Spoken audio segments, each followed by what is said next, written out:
Greetings and salutations, sound seekers. Welcome to another thrilling episode of the only podcast that talks about how cool cats are and how awesome making music is. I am your host, Andrew Schultz. Before we get started, please do us a solid and follow the Sound for Thought podcast on Spotify or Apple Podcast. You can find us basically anywhere that you listen to podcasts except for SoundCloud, because we're just way too cool for SoundCloud. On Facebook and Instagram, you can follow the Redefining Records pages to see more podcast episodes and follow all the other cool stuff that we make. I am very eager to share this exquisite conversation with you today. I was fortunate enough to have a nice long chat with Max Collier, who has been involved in a whole bunch of awesome musical projects. We mostly talk about his solo stuff in this episode. Hopefully we'll expand upon his other projects, including The Haunts, in a future episode. But basically, we talk about his cat. We talk about Isla Vista, sad boy music, fine wines, and what it means to sell out as an artist, among other things. And most importantly, as always, he explains why he makes music. And before we get into the interview, we're going to listen to some of Max's music. So, this first one is called Trouble Sleeping In.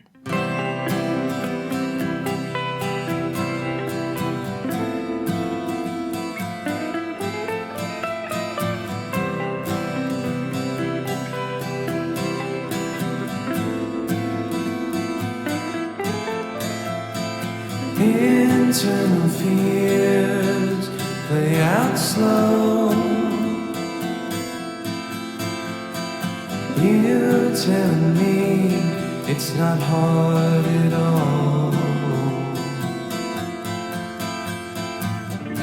Oh, great, another morning at 4 a.m.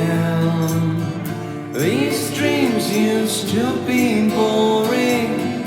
Now they always end with me in a daze, wide awake. What perspective do I take? I toss and turn, I never learn.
And we're live. Beautiful. Welcome to the show, Max. Hi. Thanks for coming on. Of course. You had a crazy morning, I believe. Oh, you do believe correct, and all for the sake of buying cat food, which is really, a tough thing to do in this modern day. I guess I should just be ordering off Amazon, but I bring my cat to PetSmart, so it's like definitely a big fucking to do. Oh, that's a whole adventure. Do you take your cat to a lot of places? Yeah, surprisingly. That's like half of what I think my Instagram followers are just people that see like cuz she's very chill she's actually very dog-like. Like we just taught her to play fetch. Oh, nice. Just recently, which is like kind of there's a lot of things about her where I'm like, yeah, she's just a cat, but that was definitely the thing where I was like, holy crap, this thing is like kind of an enigma. But yeah, I bring her to like breweries and stuff and we'll like hang out. She's great. She's a great date. That's awesome. What's her name? Her name, most people know her as The Kitty, but it's officially Zelda. Oh, but she's like all over my Instagram to the point that I'm like it's either a music post or it's a kitty post, and I'm pretty sure the kitty posts are getting more love than the music posts, but I don't blame it either. She's adorable. Honestly, yeah. People love animals. Yeah, exactly. I think it's a good marketing method for anybody, like whether it's a musician or like a company or something. It's just use as many cute animals as possible. Yeah, God gave me this cute little cat, and I'm gonna abuse the shit out of it. Is basically is my MO at the moment. I approve that. I'm on board. Yeah, good. Yeah, don't judge me. No, it sounds like a loving relationship too. So it is. It's a happy abuse. That's a weird combination of words. I don't know who has the Stockholm syndrome, but I know one of us definitely does. Where like I don't know if she's running the show or if I am, but yeah, for sure. I don't know you that well, but I think I could probably answer that question. Yeah, I think you probably could, but it's fine. Anyway, so we'll talk a little bit about music, although I could talk about cats the whole time. Let's do music. I mean, my cat knowledge past my cat isn't too vast. Yeah. So I like to start off the interview by just getting a sense of what your musical experience was growing up. Did your parents play music in the house? Did you grow up playing and listening to certain types of music? What was your childhood like? Sure. So none of my parents were really musically inclined. In fact, it was much later in my life of playing music that my father finally revealed to me that he used to play like the accordion when he was 10. Oh, wow. But not like well. I just thought there was such a weird thing that like, when we were in most people are in middle school, they have to like pick up the clarinet or something. And I was like, whoa, you did and also you didn't stick with it. Like there's no accordion in the attic. Like this is bullshit. But no, it was kind of weird where like, so I grew up in Palo Alto before it was like Palo Alto or, just this like, Apple existed, but it wasn't this like superpower that it is today.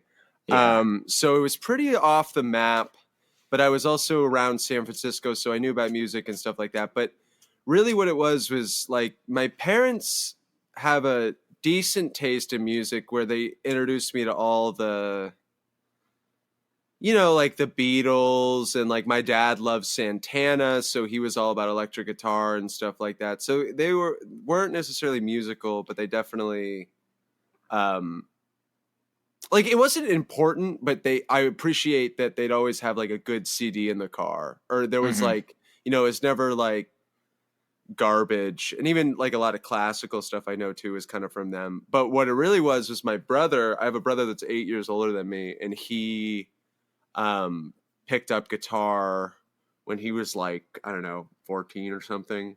And he got way into like AC/DC and stuff. So he kind of was always this like, oh, my brother rips rock guitar and like, this is so cool. Like I want to want to do this. So I picked it up at around like 14 as well, or whatever 6th grade is.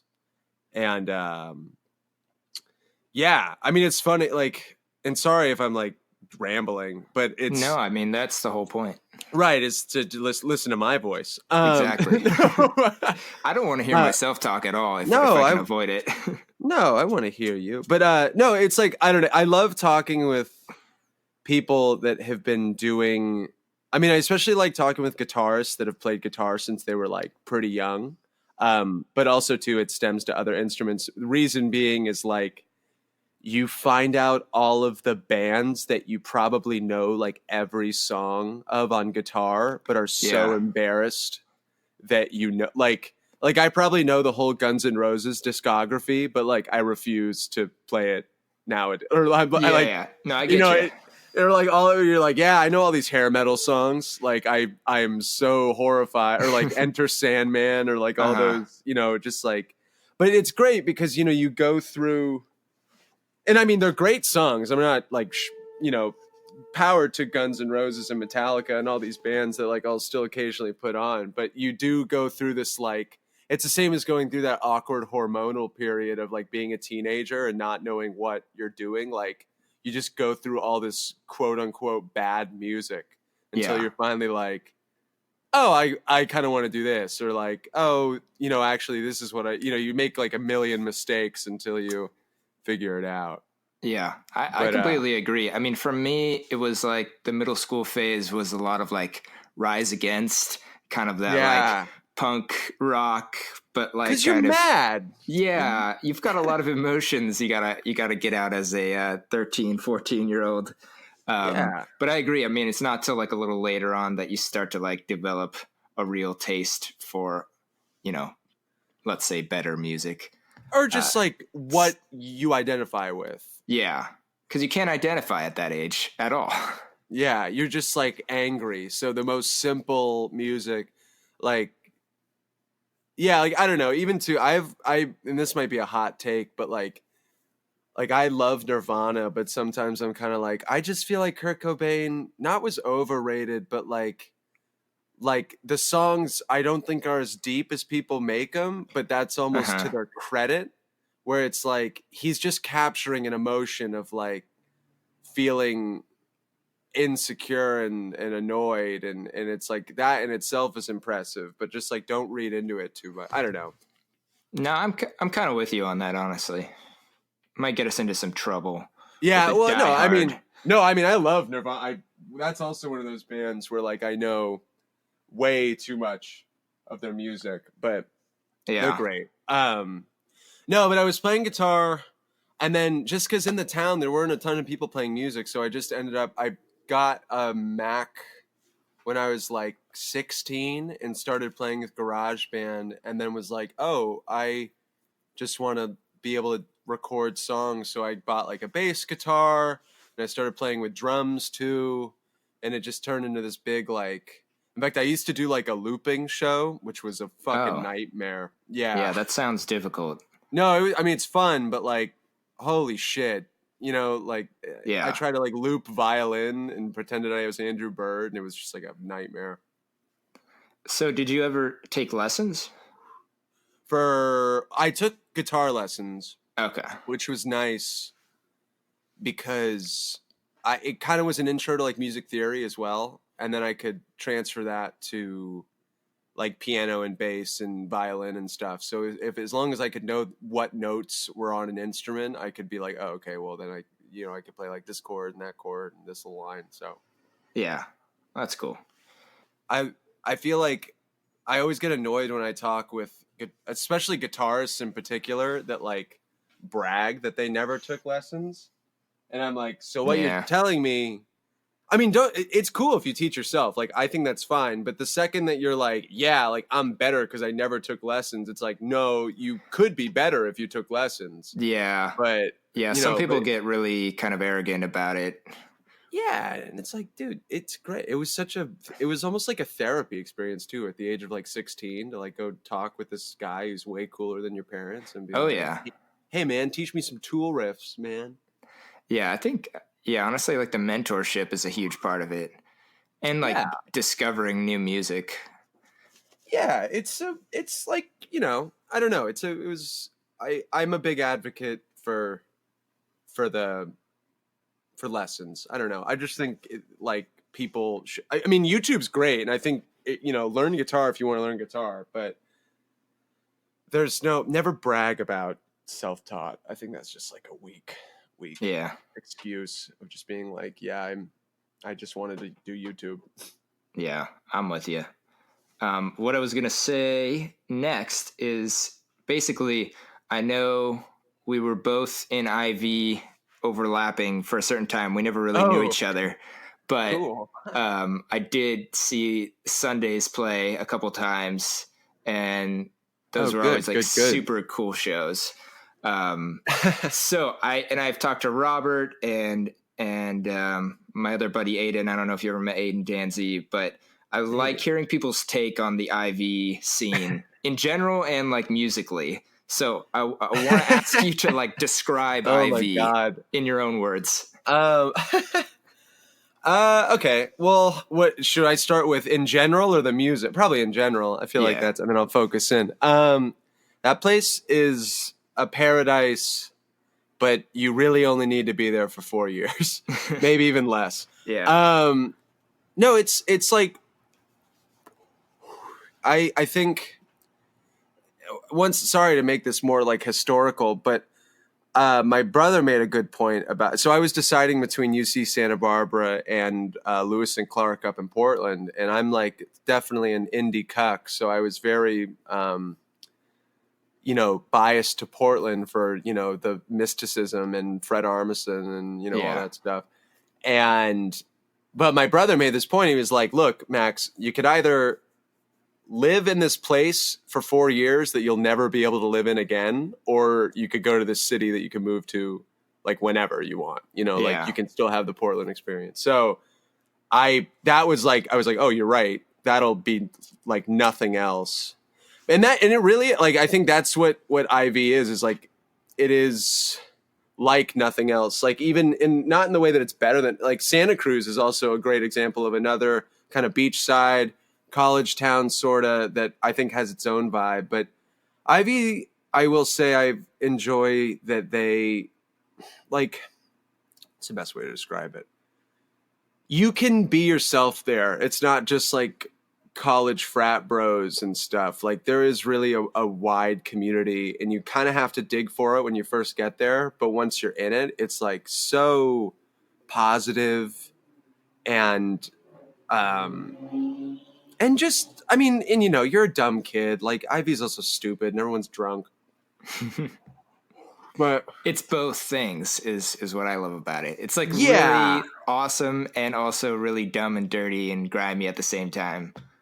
like, I used to hold these open mics at my house in the last 2 years of college that I kind of took the idea from this guy because he had a Wine Wednesday where he had some musicians play. And I was like, oh, well, what if I do a Wine Wednesday? I'll buy like 8 boxes of Franzia and anyone can come do open mic. And I thought it was going to bomb because I figured, like, it's going to be all these drunk kids and like no one's going to pay attention. But I ended up, by the end of it, I mean, actually even pretty early on, having like 100 people in my backyard, and they would all just go dead silent for these acts. And like, we're all wasted. I mean, 8 boxes of Franzia is no, walk in the park. But like, I really respected and was proud of, the people around me that, like, they do give the arts and kind of expression a not even fair, but just like a favorable chance. Yeah. And that's really admirable. Yeah. Yeah, you kind of talked about the positivity of the people there. I felt the vibes of everyone there, whatever group you were in. Like you said, there's a variety of people, but the vibe was like so overwhelmingly positive the large majority of the time, in my experience. Yeah, and there are assholes, but there are assholes everywhere. Yeah. And that's okay. Yeah. But no, but then Sundays, I mean, was such a, I mean, that was like, I really guess I have to pay some amount of thanks and respect to Isla Vista because going into college, I always kind of viewed music as like I got a degree in marine biology. Like I wasn't expecting to do music. Yeah. That's cool.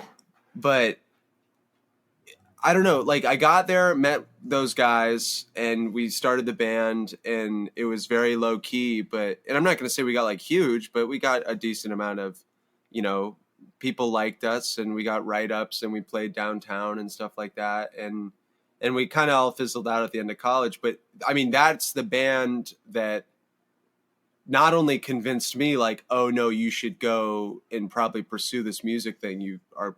I think you have like some potential.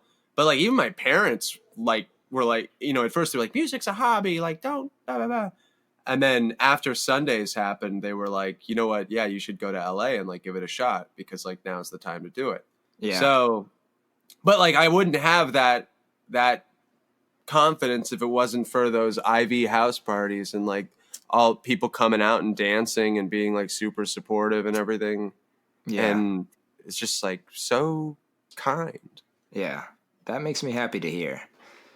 I still listen to Video Swim quite a bit. Oh, you're so sweet. I gave that a spin a little bit ago. I hadn't listened to it in a long time, but yeah. It really holds up. I mean, that's a great album. No, I appreciate that. So at what point, so I also, I was digging around a little bit. I've been following you from afar for a while, but I was curious about the Jack Vanity project versus what you're doing now.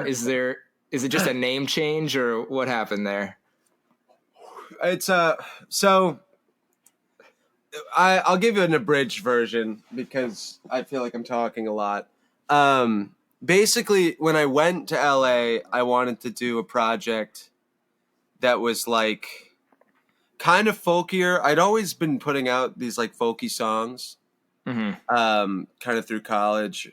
And I didn't really know what they were. It started off as like really, really depressing music. And then it turned to like very, very tongue-in-cheek music. And then I wanted to find a middle ground. So I tried to do this project, but I didn't know what to call it.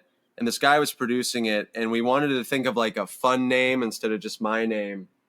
So we landed on this like fake washed up lounge singer name called Jack Vanity.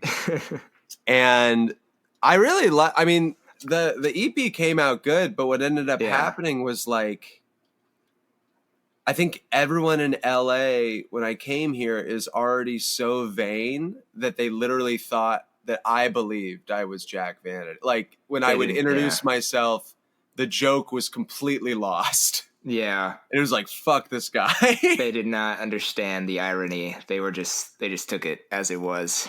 But like, rightfully so, because I've been to acts where I'm like, there's no way this person thinks that they're like this, and it's serious. So I'm like, okay, I get it. Like I didn't brand this right. So I finally decided after a bit of like, I was recording a bunch of music and I didn't know what I was going to put it out as, or continue the Jack Vanity thing. And so I just decided to go with my name. And because I have a bunch of music right now that I'm low key, like there's some pop music I have too, and some other stuff that's like a little bit more reverberated that I like don't know how to put it out, but it's just easier now because it's all me. Yeah. So I can just be like, oh, this is like, now I'm putting out this song. It's like kind of different, or like, it's more of me just being like, look, this is music that I make, as opposed to this is like a project, or this is like a thing. And what you're describing now is Max Collier. Collier, yeah. Collier. Yeah, no, it's okay. No, it was funny. Everyone that I've met after I've changed it, like my close friends are like, why is it Max Collier? And I'm like, no, because Collier is my middle name. Okay. I'm not actually Jewish, but my last name is Max Goldenstein. So it's it's this funny, like, classic move of hiding a Jewish last name. But yeah, also, very showbiz. But also, Goldenstein's a big ass name. I just got like, I would try to make posters and stuff, and like it would just be like, dude, this name looks so big on this. Like, just make it as small as possible. Yeah. But I like what you were saying about being able to like release different styles of music. I really liked the two different versions of Trouble Sleeping In. Oh, yeah, exactly. Or just, stuff like that. Because like I like dancey music. Yeah, But I yeah. also really admire, I don't know, it's just tough. It's annoying to have to limit yourself. Yeah, I agree completely with that. And we'll mention briefly, you're also working with the Haunts now. Yes, so we are a three-piece surf rock, garage rock, but and I would like to believe a little like catchy, um, your little catchy anthemic chorusy kind of like rock music. Like I'd say it's some weird mashup of like the Growlers and the Killers in a way. Yeah, But I would agree with that. but yeah, so it's a three-piece. It's me on the vocals, my buddy Aaron, who plays guitar, but he does like a cool pedal thing where it's like guitar and bass, and then Alana plays drums. And yeah, it's like it's definitely my priority at the moment. It's like a ton of fun to play with a band. It's like nice to not have to focus on everything, or like when I have to do shows that are my own, like I'm definitely a stickler about, because it's like my whole product. But it's nice that in this I like really have to just focus on my role, and it's less pressure and lets you make your role like even better as opposed to Yeah, focusing on everything. But yeah, Aaron just writes tunes that like I like am just so that I resonate with a ton, and it's just nice to have a writing partner that like I don't know, like I feel like he just knows all the stuff that I'm thinking, and I usually like if I offer advice, like he's like, oh yeah, we both just kind of admire each other's notes, and I think vibe as a whole. And that I would say all of us as a band do as well, like yeah, giving critique to one another. But it is a very, I feel like there's no one person doing a majority of the work, which is nice. yeah.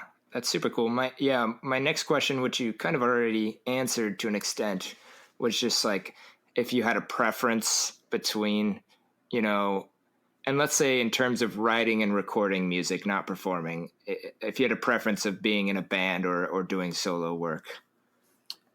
I mean, I think they're kind of like different. Yeah, I mean, yeah, I don't know. Because the writing on your own, it is more like journalistic or debatably autobiographical, even if you're not writing about yourself, just because like you have the full control and you really are just like molding the clay yourself. But I feel like it is nice to write for a band because you almost get to play pretend a little bit. Like it's less of this like, oh, this is everything that's me, and you're like, oh, I'm writing this for this. And I definitely yeah, put myself in it too, like lyrics wise for sure, but it feels a little bit more like there's a great line that a lot of session musicians talk about where they say like you don't play your best, you play to the part. And yeah, playing to the part the best is what makes you an amazing musician, because like everyone can shred and show off how good they are, but when you like lock it in, it's great. So it's like locking it in with other people is really is a treat. yeah. And okay, here's a fun question. Out of well, I think it's fun. Out of all your discography, all the music you've been involved with making, what's your favorite song? Oh my god, that what like this is a real Sophie's choice. Oh, but there's so many people that I feel like that's like a tough. Oh, it's super. You could just choose to say a few or like. No, I want to burn bridges right now. Um, I mean, to be honest, I feel like I could do the diplomatic thing and pick a few, and I probably will say a few others, but I think the one that when you said that came into my head first is San Francisco by Yeah, Sundays. Like that song just like came out so good, and I was just so like, and it was also a song that literally got written in like 15 minutes, not in a way that's like yeah, fucking, it's that, it would just like felt like I sat down and it came out and I was like, oh yeah, like this is exactly what I wanted. Like, Yeah. awesome. Hell yeah. This was so easy as opposed to like the other songs where I'm like sitting there for days re-recording them and being like, I have no idea. I have no idea what the fuck's going on here. So it's just like, I don't know. To me, that's like was like a milestone. And also too, just like, I mean, everyone on the track, like Gabe doing the like delay guitars and JD playing bass, that whole like record, I'll listen to Tidal just for his like ripping. Like, Yeah. it's so low key, but when you listen to it, you're like, holy shit, this guy is so talented. Yeah. And like Jared doesn't even play drums anymore, I think, which is a bummer because just like everyone, that's an example where it's like, I felt like everyone brought good shit to the table and it took what it was like an okay, decently easy song to the next level and like something that I could have never done alone. So I admire that. But I don't know. Like there are just other songs that, so I've been going through a lot of like stuff that I released when I was like 20 that I think is like goofy, but also has promise or like, I don't know. Yeah. But yeah, San Francisco. I really like that song. I think that's a good choice. Do you have a least favorite? now, now you can really burn some bridges. All right. So no, or just maybe one that was just difficult. I mean, kind of what you liked about San Francisco was the ease at which it came to you. There's a song on the Jack Vanity stuff called New Frontiers that was one of those songs where I was just like I didn't know what it wanted to be and it got recorded and I still felt like I didn't know what the song was and it definitely wasn't that. Like the other 3 songs on the EP I do really, really like. That just was like as a songwriting piece, like felt very manufactured and rushed. Like by me for sure and by like the timing of like producing, because it's not cheap to record an EP. Mm-hmm. So it's like just not wanting to like waste time and do that. So that, or like, I don't know, some of the sad stuff I used to write is just so bad. Like I have been through so much more pain since I was 20 years old, but I am not writing nearly as depressing songs. Like I was just so wanting Conor Oberst to show up to my house and give me a big hug. But yeah, that stuff's pretty cringeworthy, I guess. Yeah. Nice. I mean, sometimes the cringeworthy stuff is really fun to look at after it's all over. Yeah, it's definitely entertaining. I can't wait for my kids to find it and go, wow, Dad, you're a fucking nerd. Yeah. Well, that's the cool thing about music is it's like kind of captures that moment in time for whoever produced the song. And you're like, oh man, what was I doing? This state of mind at this time. Yeah. But that's super cool. Okay, so now I want to hear from a perspective as a fan, do you have, what's the best concert you've ever been to as a fan? Okay. Once again, the one that pops into my head, and yeah, I mean, so I don't see a lot of live music, which is not cool. I'm actually really bad at like discovering new bands. So I don't know how some people are so good at it, but I just, it's like I'll kind of like walk through the swamp for a bit of like listening to my same shit, and then someone will show me one band that I just love, and then I'll burn through it. But anyways, that being said, like I love seeing a band that I know nothing about and being blown away. Obviously, that's like no shit. So I went to Outside Lands in like 2011. I don't know. It was the year Metallica played, but I saw Sigur Rós for the first time, or however you say that, and I had never heard their music before, and I was just like, holy shit, these guys, like they have a full orchestra. He's like doing the bowed electric guitar. It's like a religious experience. Wow. It was like. Also, I saw Bad Bad Not Good, not Oh, knowing who yeah. they were, and I was just like, oh my god, Yeah. you guys. I love. Like, I so wish I could be in a band where all I did was just like rip hard for 45 minutes. Yeah. I had a similar experience with Bad Bad at Coachella. It was like I didn't know them that well. I'd heard a little bit about them from one of my other friends who's really into music, and then I was like, holy shit.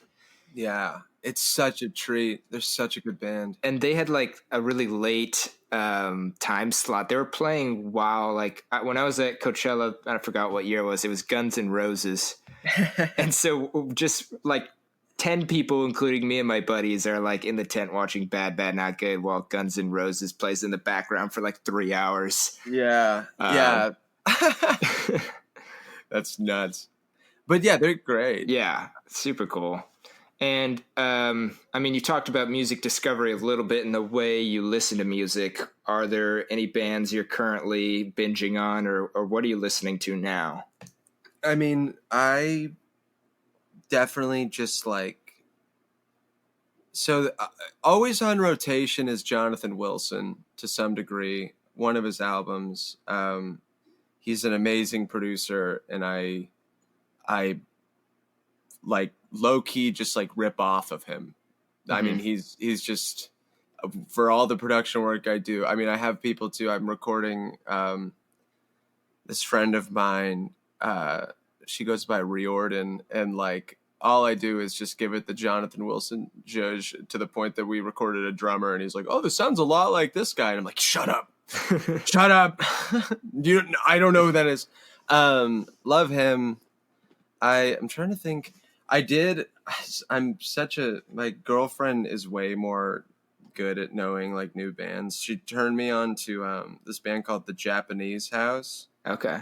That I mean, it's like kind of poppy, but it's kind of dreamy, but it's not dream pop.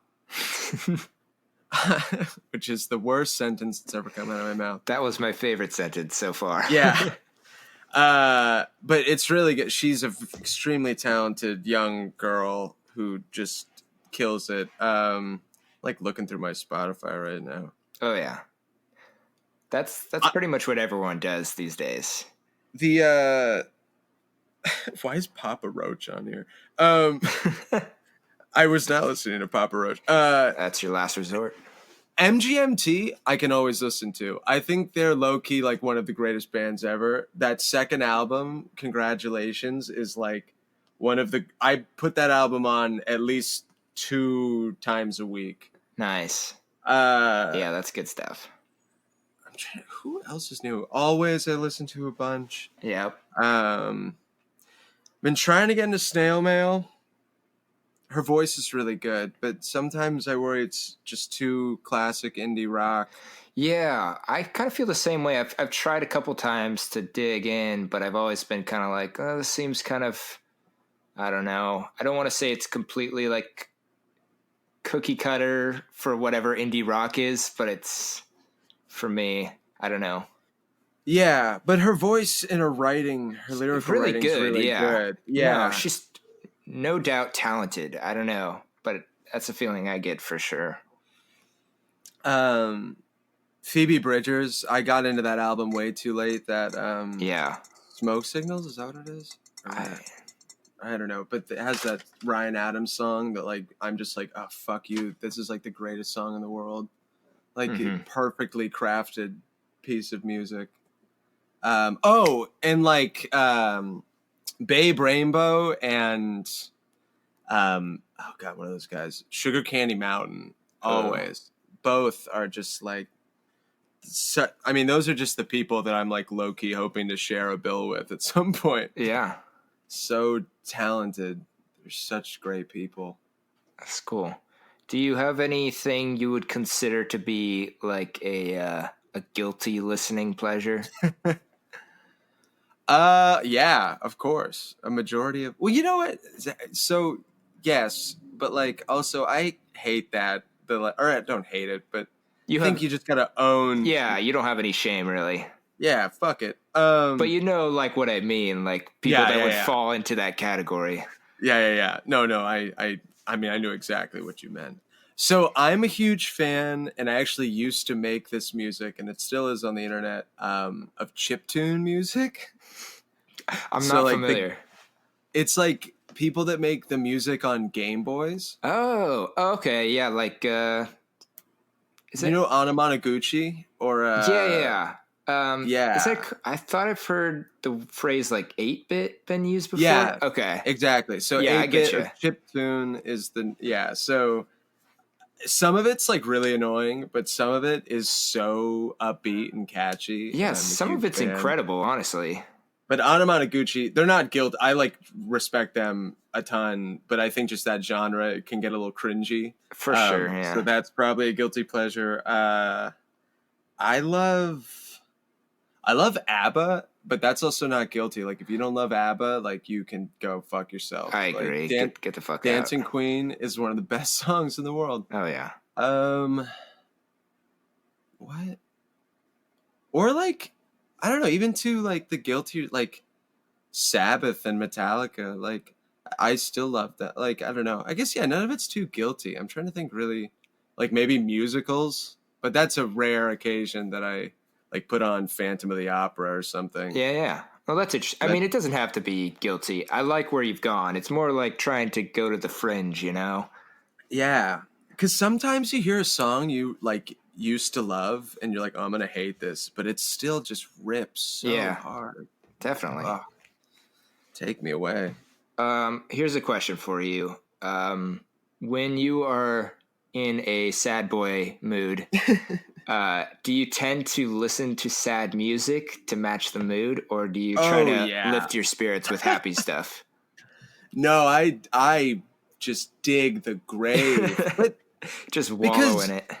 Yeah, well, because I feel like when you're happy, you're not gonna listen to sad music. That's true. You know, yeah. Like you're not like I'm feeling good today. Like let's listen to Elliott Smith. Like no, you listen to. So when you're sad, like I appreciate the emotion, and I mean I think there's a level. I think you can when you're really listening to some like Dashboard Confessional. I might be like, yo, okay, like you know. Maybe stop or like listen to something else. But one thing I will say that I've admired a lot about artists kind of like Phoebe Bridgers, definitely like a lot of these folkier people. Oh, like Lucy Dac. Is it Dacus? Do you know what I'm talking about? I don't know. It's Dacus. I really, no one's ever said it. If somebody listening will just get it, I'm sure. You're probably close enough. Yeah. Like, it's Dacus. Yeah. They're like, screw this guy. Yeah. No, but a lot of people now are taking this extra step in the sad boy writing that I really appreciate, which is they talk about being sad, but in a like it's less doom and gloom and like I'm forever stuck in sadness, and it's more of this like living with being sad and like getting through the day. Yeah. And it's not overtly positive, but it definitely like is good to listen to, because when you're feeling sad, it's this way of you kind of like, instead of just feeling like shit, you more self-reflect. Yeah. And you think a bit more about like, well, what's going on, as opposed to like, I just feel bad, you know? And yeah. I think that's more so where I go when I'm listening to quote unquote sad music. Like I'm not putting on Loneliest Day of My Life by System of a Down when I'm feeling sad. No, that's a really good take. I especially like the thing you said about how there's not really another good time to listen to that stuff. Like when you're happy, you would never go to that. Well, most of the time, I suppose. Maybe some people do. Maybe some time, you know. It's not a logical move for sure. Yeah. All right. So basically, I want to get to the big question of the interview, which I kind of ask everybody. And it's kind of the point of this whole thing is, the point of this is to ask you, what's the point of making music? Why do you make music? Oh, God. I've okay, this is gonna sound really like depressing. I've been talking a lot, I mean, to be completely transparent, with other musicians about like, I mean, I'm still decently young, um, but like we talk about how great giving up sounds. like just how much less stress would be in my life if I just had like a job that paid me like a good amount and that I could just do and Hmm. like or some other path, just kind of like, not do all of this. But I think at the end of the day, which whenever I have the thoughts, or especially when I've talked with other people and they agree, like the reason I make music is because like I couldn't not. Like, yeah, I totally understand the idea that I could have this other job, but it's like I don't think that if I just said like, oh, okay, I'm done, like I could actually stop. Like I think I would keep going to my computer and recording music. And like too, if that just ends up being my life, like where I do end up being like too old and out of the game, like I don't think the music's ever going to necessarily stop. It just might not be the priority. But like there's something about the weight of, this sounds so stony baloney. There's something about the weight of like audio, and I think that is odd to say, but like you even think back to like old classical pieces or like the romantic period, and just the way that like a team of violins, like look at Moonlight Sonata, like that song has no lyrics, is just piano, and like is possibly one of the most romantic and beautiful songs that's ever been made. And like I just find it to be a beautiful medium to work in, where you kind of like you can make it all your own, because it's really just like a painter trying to make like convey something with paint, Hmm. or someone trying to make a video that you resonate with by looking at, like you're just using something odd to try and resonate with the people and relate too with the people around you. Yeah. So I just feel like from an early age I was drawn to these cool sounds and like guitars, and I really like the poetry aspect too of it all, and like hearing other people loving all those things. And like even too, like not to talking, or if you ever listen to any interviews with that guy Jonathan Wilson I mentioned before, like he opened my mind to the idea that like a recording is not necessarily like you playing the song, it's like a layer of sounds Yeah. that you're giving someone, and that's definitely changed how I think about all of it and what I'm like the actual finished work. But that was kind of a roundabout way of saying I do music because if you don't think like, if you are going to do music and you think like, you just know you can't stop doing it. If you can put the guitar down, really, then like put the guitar down. But I just don't think, like if you feel drawn to it, you're going to do it, and that's all you can do. Yeah. I think that's a great answer. What are your, I mean, you mentioned the kind of feeling of you occasionally think it'd be really nice to give up. So I'm curious what you're trying to reach. Like, at what point do you feel like you might kind of outrun that feeling? Where do you have to be to feel like really happy?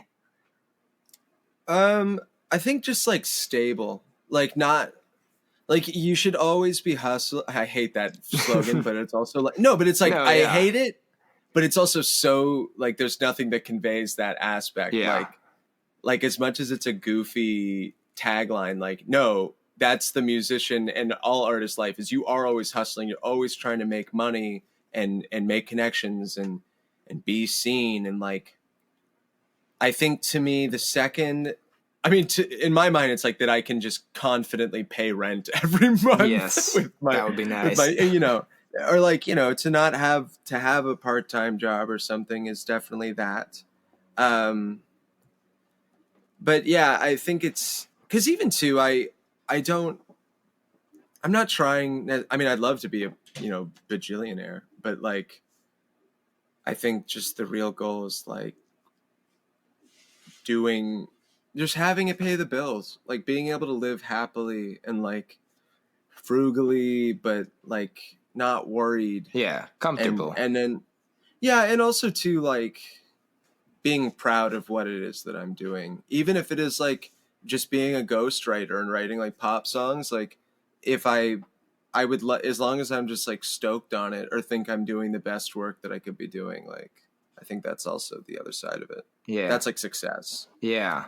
That kind of makes me just think about the whole idea, which is kind of a stigma of like the musician selling out, because it's like, obviously you mentioned the hustle, like you have to make money, and ideally it's doing music and not having to do other things. And sometimes that process of making money can be skewed, and a lot of times people get upset over what you're doing. Obviously, like you said, it's like as long as you're proud of what you've made, it doesn't really matter. But of course there's that whole, what do you think about that whole idea of a musician selling out? Oh, well, I think there's two ways to sell out. There, you can sell out smart and like take a big old check and then use that wisely.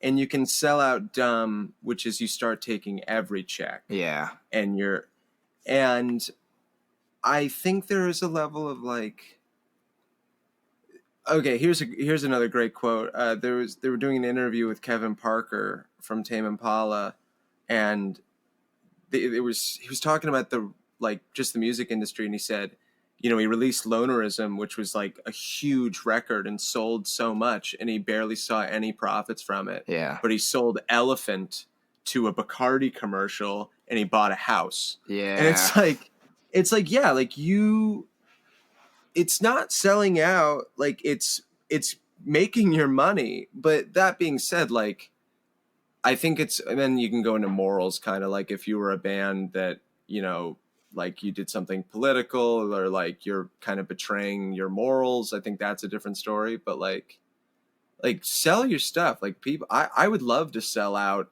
to a degree. Like if I was in it, or what, Passion Pit was in like a Target commercial. Yeah. Way back in the day. Like, and I was just stoked because I was like, whoa, Target's cool. Like they got a sick song. Yeah, like yeah. I'm in.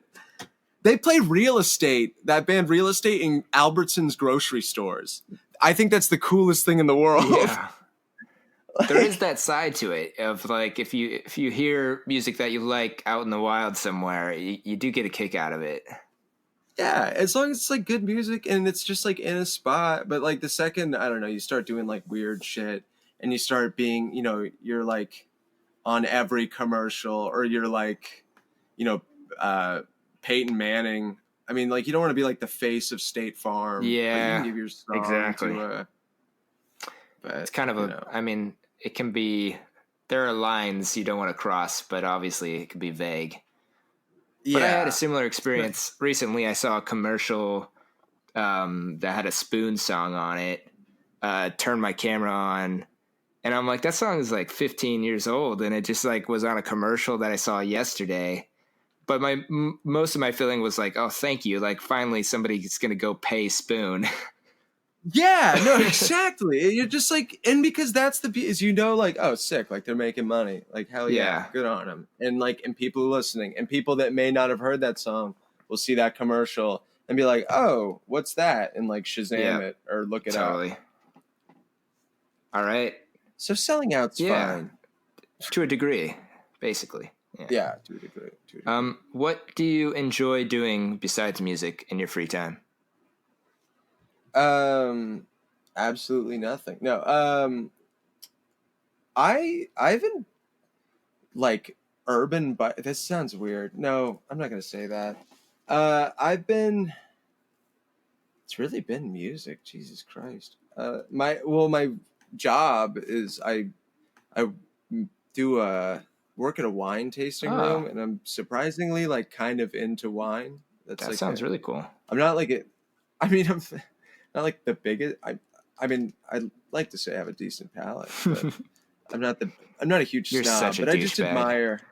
Yeah, I know. I'm that guy sitting there swashing into my mouth, going, it tastes like fresh cut grass. Yeah, that's super cool though. But I like that. just a lot of, I've been doing a lot of like LA, because I live downtown and there's a lot of old history in downtown. And I have this housemate that like really just knows his stuff about like, you know, like he showed me where like Morrison Hotel was, because it's all boarded up now. And just like a lot of that stuff, we would like bike around downtown, and it's a lot of this like sightseeing in these old spots and like visiting like the first dive bar, or the oldest dive bar in LA, excuse me, and like just stuff like that. And like really, because like, I mean, LA, so many people just think of Hollywood, but like so much stuff happened in like East Hollywood and downtown. Yeah. And like I don't know, I guess so, just like a lot of like exploring the city is really what I've been doing. I really don't have many hobbies other than like just like, I feel like I've just consistently been working on music for like the past 5 years. That's okay. And yeah, I like to read. There you sometimes. go. Yeah. I got a cat that I am obsessed with. Those are all good answers. Yeah. I just kind of like hearing, I mean, obviously people like you and people who I talk to are constantly overwhelmed with thinking about music. So I just get curious of like, what else goes on up there in that head? I'm a beekeeper. No, I wish. That'd be so sick. Just a cat keeper. Yeah. Okay. Well, we're pretty much done. I would love it if you would do me the honor of recommending someone else I could interview for this podcast. Yes. Shout somebody out. I'm a little biased, but her artist name is McCall. Her full name is McCall Kimball. She is another LA-based artist, and she's super talented. She's like a pop act, but the lyrics are really good, like exceptionally good. And even though the songs are like super catchy, you definitely end up feeling this like, not sense of dread, but definitely a sense of happiness. I like that. No, I mean, she openly talks about her songs like make you cry. But they're good. And yeah, she's just, and I know her. And she's going to get mad about that. But you said you know her. Yeah. But anyway, yeah, she's kind of going through a similar thing of like thinking of what it is to be the musician. And I'm sure she's got some great takes. That's perfect. Awesome. I look forward to talking to her. Where can people find you and follow you on the internet? Oh, I'll give you. I was going to give them my address. No, wherever, or they could just come to your house. Yeah. Yeah. No, if you just look up Max Collier, MaxCollier on Spotify, I have all these songs that are done. I'm like slowly putting them out. I also have an Instagram, which is Max Collier Music. Just at that. And then the Haunts, I think, is the Haunts Band Official. Also follow us on there. If you want to see that, we play around LA a bunch. I'm probably going to try and start doing Max Collier shows too. So hopefully that'll be in the future as well. But yeah, Instagram's the best. Cool. Sounds good. All right. Well, we're done. I have this thing where when I do an in-person interview, I like to end with a high five, because then it's just like a very definitive end. But then I've been doing also these phone interviews where I'm like, I can't do the high five. Just came up with the brilliant ideas that we'll just clap at the same time. I love it. We'll just do like a 3, 2, 1 and then clap. And then in the future, maybe I won't even explain this and people will just think we're together and it's a high five. I love it. But this is the inside information. So we'll go 3, 2, 1. Delayed for sure. That makes it better. Oh, yeah. That makes it better. Yeah, yeah. Well, yeah, because that's how real high fives sound. Exactly. All right. With lag time. That was good. Thank you for being on. Of course. Thank you for having me. This is so much fun. When I replay this tune, it fills the room with momentary shots and moods. The time you left me on the beach, motorcycle.